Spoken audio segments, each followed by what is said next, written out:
It's neighborhood news and, of course, the 411 with the Fox and 98.7 Kiss Country. Myself, Jay Brooks. There's Harry O to my left, right?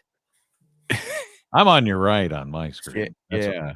And down below, I've got Sheriff Pals and Mary Ingham. Thank you both for joining us here today. Thanks for having us. It's been a while, guys. It has. It has. Well, it's been a year for the subject we're about to talk about. Yeah. It comes up about this time every single year. Yeah. And of course, we want to thank, Jay, CG Health. Yes. They sponsor this Fox 411 and KISS neighborhood news.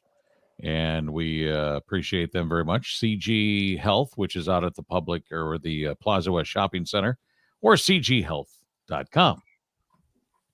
So we're here to talk. October is a month where, well, you kind of hate to talk about some of these things, but Domestic Awareness Month once again, and domestic violence, actually. Domestic Violence Awareness Month, yeah. And I don't know what either one of you guys want to start off and just tell us, what is this month about and what kind of activities do you have going on or events? So October is Domestic Violence Awareness Month, and Kevin and I are going to keep coming year after year after year until we end domestic violence. So if people are tired of hearing us, listen closely this time.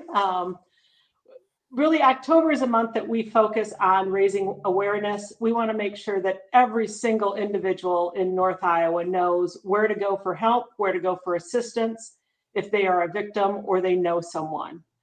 We also have some events happening that I'll let the sheriff talk about. All right. This Friday at noon, we have a free lunch for everyone that attends our program. It's called Remember My Name. We're going to have law enforcement and our coalition members there to read the names of Iowa victims since 1995, since we've been keeping track. In Iowa, 375 Iowans have been killed due to domestic violence. And so we're going to read a lot of the local victims and their just a short little scenario about what took place. And then we're going to have some guest speaker, him and his wife, Tom Nichols. He's a retired deputy sheriff out of Blackhawk County, right down Waterloo area. And they had a daughter that was a victim of domestic violence. So it'd be a very powerful story. It's kind of a somber experience to be there. We know that this is a very emotional topic and very personal, but we'd like to invite everybody out. We're going to provide a free lunch, like I said, and we'll have a good time remembering those that have lost their lives to domestic violence, and hopefully get the message out there that we'd like this to stop. And Sheriff, this is for the state of Iowa, right? Yeah, the 375 is for the whole state of Iowa, correct. 375 Iowans. You sent us a flyer about a month ago. It said 365. It already updated 10 more just in Iowa. Yes. Yep. Wow. Sheriff, with everything you see that's going on in the mainstream media, they're talking about this and that, and the violence is raising. Is that part of it too? Or is it other things that are? Well, I think I'm not sure that we've seen a rise in the domestic violence numbers locally. Ours are pretty stagnant. We saw the rise back in about 1996 when they changed Iowa law that made mandatory arrest by law enforcement if we could prove who the aggressor is. There's no more of this, hey, you go to this room, you go to that room, or you go to here, go to a friend's house.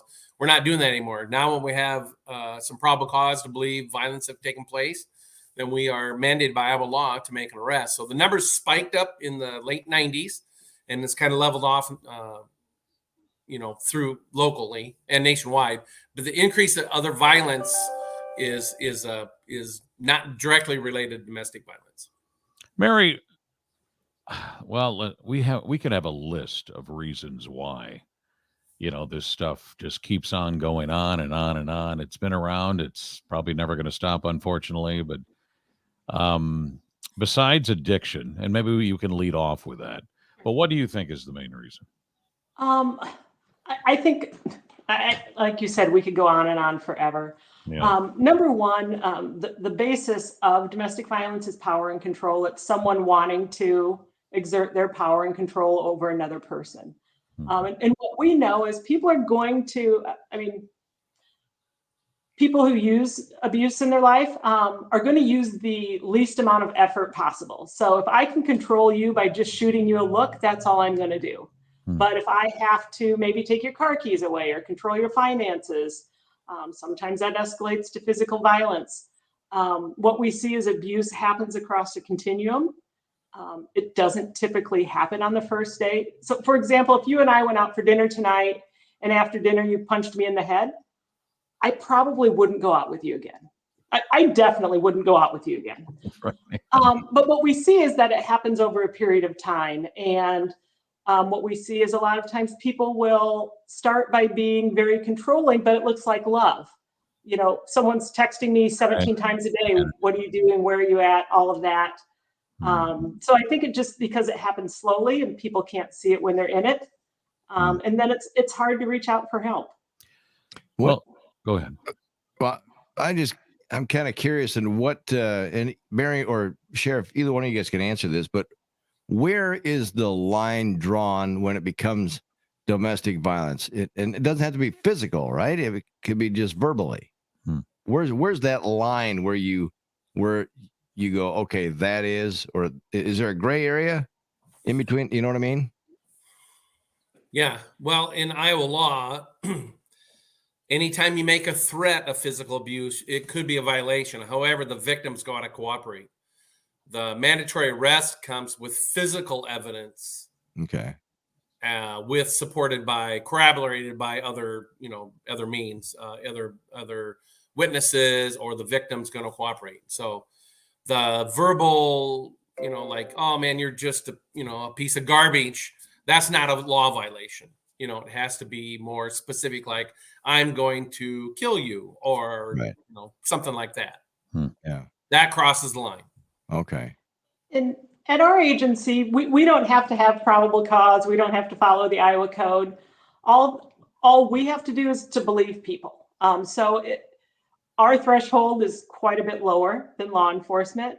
And it's not unusual for someone to call us and say, hey, I don't know if this is abusive or not.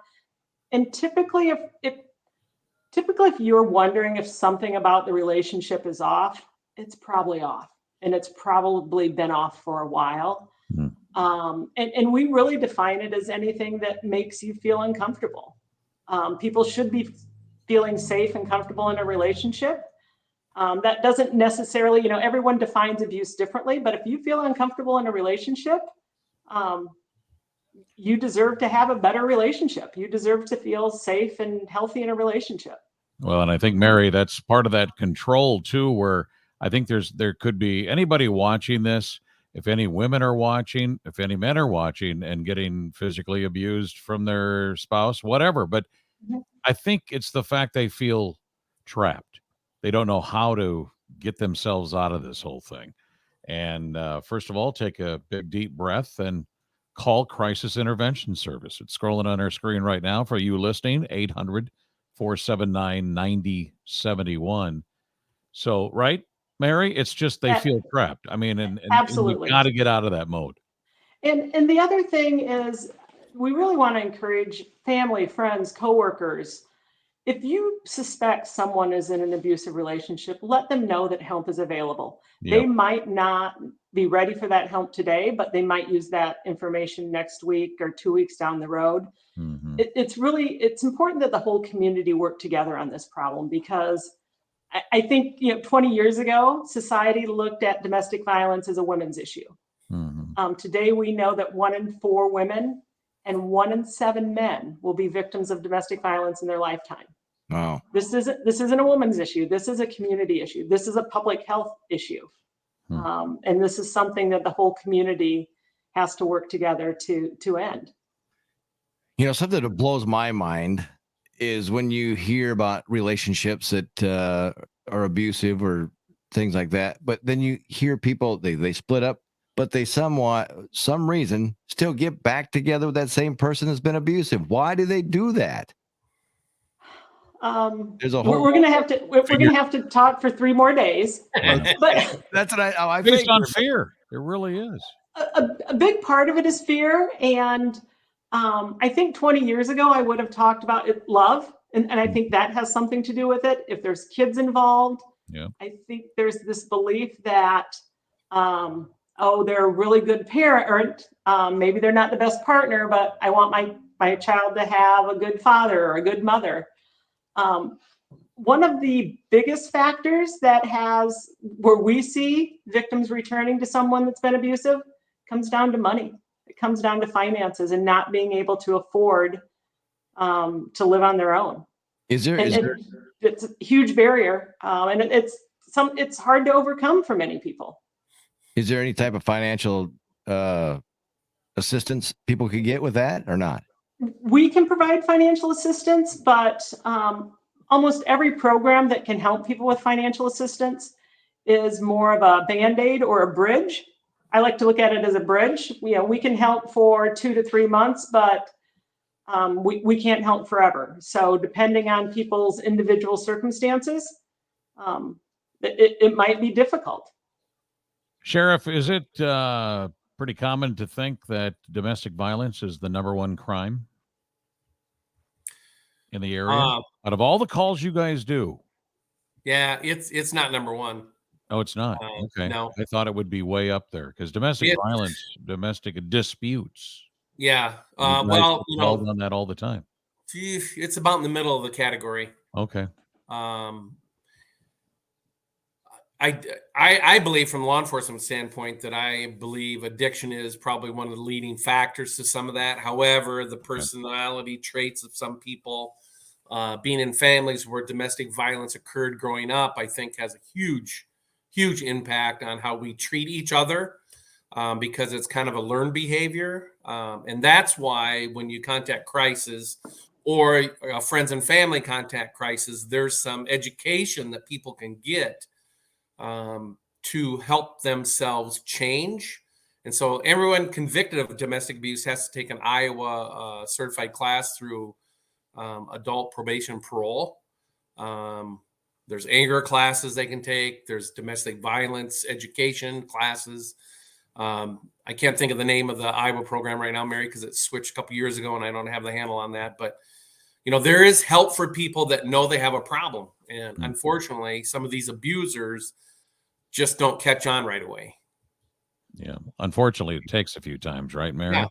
Absolutely. And when the sheriff talked about, the generational cycle, I don't want to necessarily speak to the sheriff's age, but I've been doing this work long enough that I'm starting to see third generation. We're starting to see, we see little boys and little girls that we helped, their parents when they were 3 and 4 now in the same situation, or we see their mugshots on the sheriff's page. And that's one of the frustrating things is that we keep doing our best to try and end the cycle of abuse. And we can't quite get ahead of the curve. But the flip side of it is every day we're helping individuals and families. There's a lot of people out there that need help. Well, and I believe everything starts from home. That's exactly where it is. Where with like this, or with what sheriff deals with on a regular basis too, as far as respect for each other and following the law. Absolutely. You guys want to maybe bring up the North Iowa Domestic and Sexual Abuse Community Coalition and what that's all about? And I mean, that's one thing that we're doing right here. I realize that. But this event that's happening here, well, I don't know when you're watching this or listening to this, but it's tomorrow, Friday, October 7th, noon to 1, Mason City Public Library, Mason City Room. It's sponsored by the North Iowa Domestic and Sexual Abuse Community Coalition. There's, it's a group coming together. Sure. And when the sheriff and I started in our professions, it seemed like we were all working in our own little silos. We did our thing, the sheriff did their thing. And several years ago, we realized we have to work together to solve a problem like domestic violence or sexual assault. So the coalition is comprised of individuals from law enforcement, the criminal justice system, medical providers, school, just normal everyday people that want to help. And we come together once a month to just make sure we all are on the same page, know what other people are doing, talk about emerging issues and trends, and work together to hold offenders accountable and make sure victims are safe in our community. One other thing we're doing this month, every Wednesday, we will have staff out at the NIAC in the cafeteria over the lunch hour to just provide information to college students. We know that the ages of 14 to 24, people are at the most risk for being in an abusive relationship. It's when people start to date and start to figure out healthy and unhealthy relationships. So we want to be there to make sure people know what looks good in a relationship. Right. You know, go ahead, Jay. No, I'm just going to talk about the number. Go ahead. I was going to suggest kind of a tip for you guys. I mean, we're doing our thing. This is our part, and there's other medias involved that do their part. I mean, let's face it. I think the best we can do is to make sure the word is out there, right? That, and they need easy access and quick access and all that. I'm going to suggest a QR code to go on to. I mean, I'm talking the bills, our utility bill that we get. Put something a little bit on there about, the crisis intervention. Or even the sheriff's department or whatever. I'm talking even simple things like magnets that you can put on a refrigerator. QR codes. I mean, this is what people 40 years old and younger understand very easily. I mean, it took us a while to get used to it, but we're used to that. And people, all they have to do is put their phone up there to it, and voila, boom, they're connected. And I think that's probably the biggest. That's why we're here to help you guys out. Is trying to get connected with the people out there that really need our help, and they need easy access to some of this stuff. So, just a suggestion: a QR code might do some of that stuff. And Sheriff, you could even do it for Crime Stoppers, for that matter, too. Get a QR code. It's a good idea. I mean, and I know that budgets are always tight, but just to be able to have that awareness out there that all people have to do is have easy access. I mean, I don't care if it's posters on every telephone pole out there, or anything like that. Put them up everywhere so all people have to do is have that access. Great idea. Yeah. Well, if you've got questions or anything, you can call the Crisis Intervention Service at 1-800-479-9071. If you're watching the video, of course, it's scrolling across the bottom. But anything else to ask, Harry? I think we're right there. It's Remember My Name tomorrow or Friday, depending on when you're hearing this or seeing it. Noon to 1, Mason City Public Library in the Mason City room, by the way. So it's a free lunch provided at noon. Program starts right after that. So Fox 411. Yeah. Fox 411. And the Kiss Country Neighborhood News, all brought to you by CG Public Health, cghealth.com. Sheriff Pals, I almost called you Sheriff Ingham. Oh, there we go. Could be someday. We should switch for the day. Yeah, there we go. Sheriff Ingham and Deputy Pals. Let's do that on April Fool's Day. That'd be kind of fun when we come around. Yeah, that would be good. I want to say we talk in April, too. Yes, we do. See, I remember. It happened. Man, we've been doing this too long. Always a pleasure to have you guys. Yeah, well, thanks again for having me. Thank you. All right, sounds good.